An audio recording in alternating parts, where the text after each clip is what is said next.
اطاعت ہوگی اور اتنی زبردست اطاعت ہوگی کہ ایک لمحے کے لیے اس میں تاخیر کی اجازت نہیں ہے۔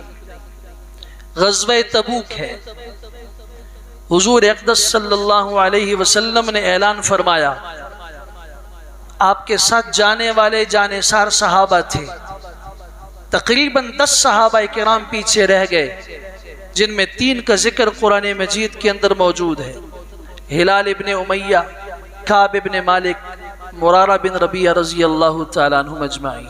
باقی 7 کا ذکر موجود نہیں ہے، لیکن یہ مخلص تھے، قرآن نے ان کو کہا کہ اللہ نے معاف کر دیا۔ ایک طبقہ وہ تھا جو اطاعت سے رہ گیا، لیکن وہ منافق تھا جو دل سے آپ کی اطاعت نہیں کرنا چاہ رہا تھا۔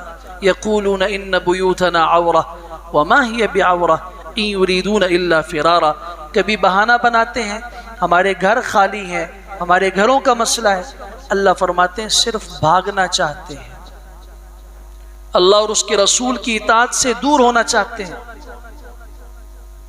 انہیں کافر کہا گیا، تھے منافق۔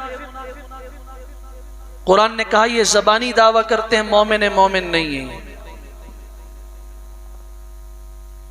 ایک موقع پر صحابہ کی جماعت بنا کے بھیجا، ایک صحابی ہیں حضرت عبداللہ ابن رواحہ رضی اللہ تعالیٰ عنہ، یہ رک گئے۔